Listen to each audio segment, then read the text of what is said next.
बिस्मिल्लाहिर्रहमानिर्रहीम। अस्सलाम वालेकुम स्टूडेंट्स, आज हमारा चैप्टर 7 है। 7 का टॉपिक 7.6 है आर्चिमीदेस प्रिंसिपल। अब हमने ये देखना है कि आर्चिमीदेस प्रिंसिपल क्या है, इसमें क्या चीज़ डिस्कस हुई, इसकी स्टेटमेंट क्या है, और उसके बाद हम फिर इसके लिए फार्मूला जो है वो ड्राइव किया इसके लिए, ठीक है।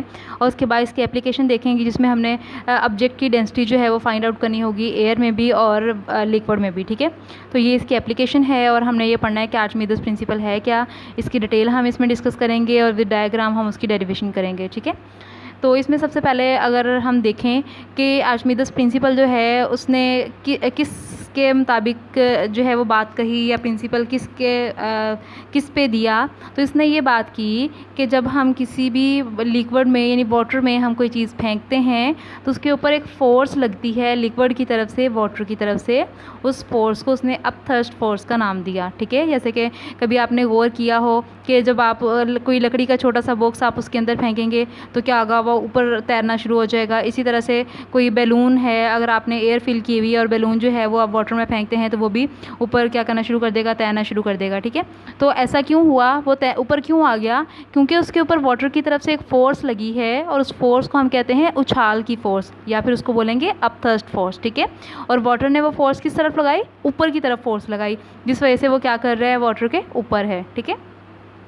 अच्छा, अब हम ये देखते हैं कि इसकी ये एग्जांपल है, an air filled balloon immediately shoots up to the surface when released under water. The same would happen if a piece of wood is released under water. वही चीज़ जो मैंने आपको बताई है।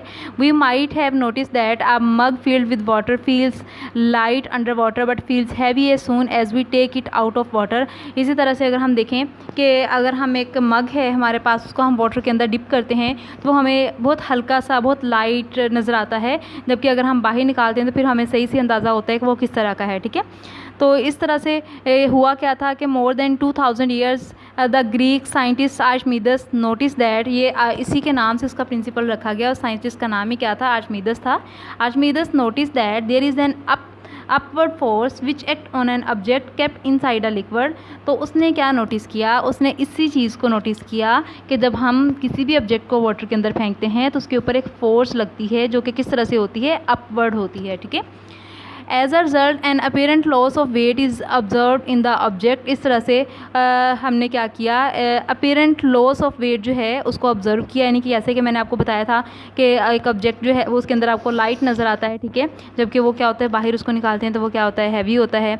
This upward force acting on the object is called the upthrust of the liquid. और वही चीज़ के इस फोर्स को हम क्या बोलेंगे, अपथर्स्ट फोर्स बोलेंगे। आर्चिमीदेस प्रिंसिपल की स्टेटमेंट अगर हम देखें, when an object is totally और पार्शली, यानी कि अगर हम एक ऑब्जेक्ट को टोटली पूरे का पूरा या फिर कुछ हिस्सा या फिर आधा इमर्स्ड इन अ लिक्विड, जब हम उसको पानी के अंदर डिप करते हैं पूरा या फिर आधा, तो क्या होता है, एन अपथर्स्ट एक्ट, एक फोर्स जो है, अपथर्स्ट फोर्स जो है वो एक्ट होती है जो कि अपवर्ड डायरेक्शन में होती है, on equal to the weight, जो कि किसके वेट के इक्वल होती है, of the liquid it displaces.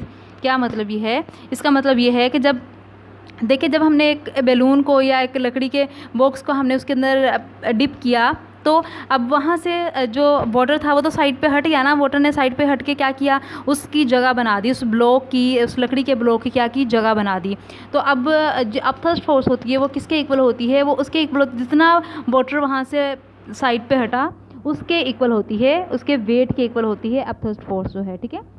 उसके बाद अगर हम इसकी डेरिवेशन की तरफ आएँ तो हमने कंसीडर किया है, एक हमारे पास सॉलिड सिलेंडर है, ठीक है, जिसका क्रॉस सेक्शनल एरिया क्या है, ए है, एंड उसकी हाइट क्या है, एच है। अब यहाँ पे ये पूरा हमारे पास एक सिलेंडर है, ठीक है। इसके अंदर हमने यहाँ पे एक ऑब्जेक्ट रखा है या फिर एक छोटा ब्लॉक या फिर एक सिलेंडर आप इसको कह लें, इसके अंदर हमने डिप किया है। अब इसका जो एरिया है वो ए है। अब इस ब्लॉक की या इस सिलेंडर की जो फोर्स है वो किस तरफ एक्ट कर रही है, वो डाउनवर्ड डायरेक्शन में एक्ट कर रही है, उसको हमने F1 का नाम दे दिया। और इस वाटर की तरफ से भी इसके ऊपर फोर्स एक्ट करेगी जो कि किस तरह से होगी, F2 होगी, अपवर्ड डायरेक्शन में होगी। अब हमने इस ब्लॉक की या इस सॉलिड सिलेंडर की जो हाइट है वो हमारे पास h है, यहाँ से लेके यहाँ तक। इसके ऊपर यानी कि यहाँ से लेके ऊपर वाटर तक जो हाइट है उसको हमने h1 का नाम दे दिया, और जो टोटल हाइट है हमारे पास इसकी बेस तक, उसको हमने क्या नाम दे दिया, h2 का नाम दे दिया, ठीक है। अच्छा, अब क्या है, cross sectional area A and height H immersed in a liquid as shown, इसको कट कर देंगे आप। अब let H1 and H2 be the depth of the top and bottom faces of the cylinder. अब H1 और H2 क्या है, height है। अगर हम इसको इस तरह से लिखेंगे H2 minus H1 is equal to H, किस तरह से हमने इसको लिख लिया, हमने इस तरह से लिखा कि अगर इस ये H2 जो है ये टोटल हाइट है ना हमारे पास, अगर इस टोटल हाइट में से हम H1 यानी कि ये ऊपर वाला पार्ट निकाल देंगे तो बाकी हमारे पास क्या बच जाएगा, H बचेगा। यानी कि अगर हम H2 में से H1 को माइनस करते हैं, यानी इस पूरे पार्ट में से सिर्फ ये ऊपर वाले पार्ट को माइनस कर दें तो हमारे पास क्या बच जाएगा, H बच जाएगा। ठीक है, तो इसीलिए हमने लिखा कि H2 minus H1 is equal to H। ये हमारे पास इक्वेशन बन गई। ठीक है, उसके बाद हमारे पास अब यहाँ पे प्रेशर भी है, हमारे पास दो प्रेशर होंगे, एक P1 होगा और दूसरा क्या होगा, P2 होगा। अब ये हम लिखते हैं कि if P1 and P2 are the liquid pressures at depth H1 and H2, यानी कि P1 जो है वो डेप्थ H1 का है और जो P2 है वो डेप्थ H2 का है, और इसी तरह से जो इसकी डेंसिटी होगी उसको हम लिखते हैं रो।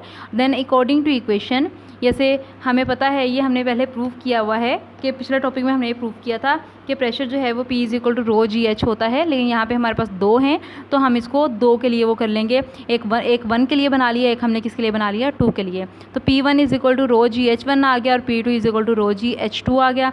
इसको आप, ये आपकी इक्वेशन नंबर 1 थी, ये इक्वेशन नंबर 2 हो गई और ये इक्वेशन नंबर 3 हो गई। ओके, अब हमने क्या करना है, let the force is exerted and the cylinder at the cylinder top by the liquid due to pressure P1 and the force F2। अब यहाँ पे एक बात की थी हमने, प्रेशर की, हाइट की बात की थी और फिर एरिया की बात की थी और फिर फोर्स की बात की थी। बेसिकली हमारे पास कितनी चीज़ें आ रही हैं, हाइट, प्रेशर, फोर्स, एरिया, चार चीज़ें हैं। ठीक है, तो यहाँ तक हमने बात कर ली है प्रेशर की और हाइट की। अब हमने बात करनी है फोर्स की, क्योंकि यहाँ पे फोर्स भी तो एक्सर्ट हो रही है ना। तो अब हम अगर फोर्स की बात करें तो फोर्स का हमारे पास जो फॉर्मूला होता है वो होता है P का, प्रेशर का फॉर्मूला होता है, प्रेशर का फॉर्मूला होता है P is equal to F over A. ठीक है, P is equal to F over A pressure का फॉर्मूला है। वहाँ से अगर हम फोर्स के लिए निकालते हैं P is equal to F over A, तो P A यानी कि P इधर A की तरफ आकर मल्टीप्लाई हो जाएगा, बाकी साइड पे क्या बच जाएगा, F बच जाएगा। तो क्या बन जाएगा, F is equal to P A. ठीक है, F is equal to P A. अब ये हमारे पास यहाँ पे भी हमारे पास दो हैं, तो इसलिए हमने दो के लिए लिखा है F1 is equal to P1A और F2 is equal to P2A। अब हमने क्या करना है, इसको आप इक्वेशन नंबर दे दें, पहले 3 इक्वेशंस हो गई थी, इसके इक्वेशन नंबर 4 का नाम दे दें और इसको इक्वेशन नंबर 5 का नाम दे दें। अब यहाँ पे लिखें पुट इक्वेशन 2, यानी कि जो P1 is equal to rho ji H थी उसको हमने इक्वेशन नंबर 2 का नाम दिया था। Put equation 2 in equation number 4। F1 is equal to P1 की जगह पे क्या आ गया, रो जी एच वन आ गया और A एज इट इज़ आ गया। ठीक है, P1 की जगह पे इसकी वैल्यू पुट कर दी, रो जी एच वन और A एज इट इज़ आ गया। इस तरह से आप यहाँ पे फिर स्टेटमेंट लिखेंगे, पुट इक्वेशन 3 इन इक्वेशन नंबर 5। ठीक है, F2 वैसे का वैसे, P2 की जगह पे क्या आ गया, रो जी एच टू और A एज इट इज़ आ गया। अब ये हमारे पास इक्वेशन नंबर बन गई 4 और 5। ठीक है, 4 और 5 थी, या इसको आप 6 और 7 कह लें।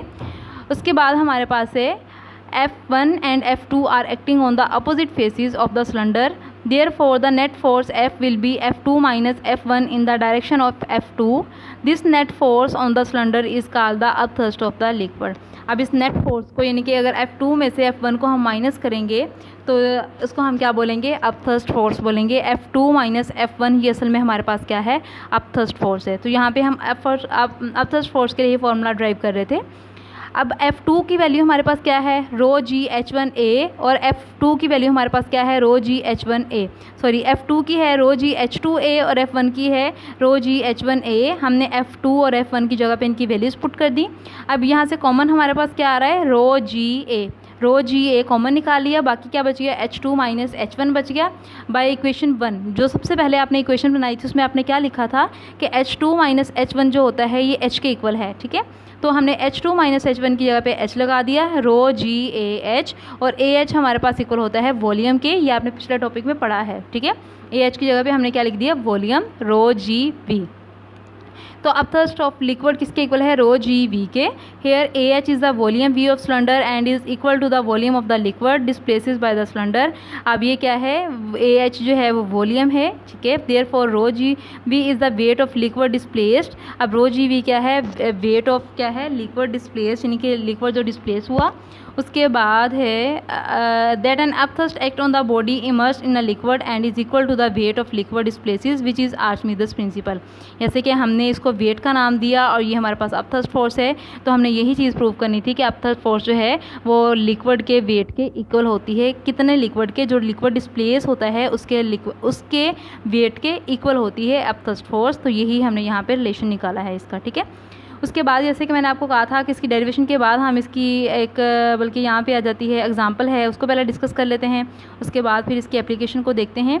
एग्जांपल है 7.3 a wooden cube of size 10 centimetre. यहाँ पे हमारे पास वुडन क्यूब है, क्यूब का मतलब ये कि उसका वॉल्यूम होगा लेंथ की पावर अगर 3 है तो लेंथ मल्टीप्लाई लेंथ वो हमारे पास होता है वॉल्यूम, ठीक है, जिसमें 3 साइड्स गिवन होती हैं। तो हमारे पास वॉल्यूम आ गया 0.1 मीटर क्यूब। अब 0.1 का क्यूब लेंगे तो आपके पास आंसर आ जाएगा 1 मल्टीप्लाई 10 की पावर -3, ठीक है। 1 का 0.1 का क्यूब लेंगे। उसके बाद है dip completely in water, calculate the upthrust of water acting on it. हमने क्या करना है, अपथर्स्ट फोर्स हमने एक्टिंग जो है वो फाइंड आउट करनी है।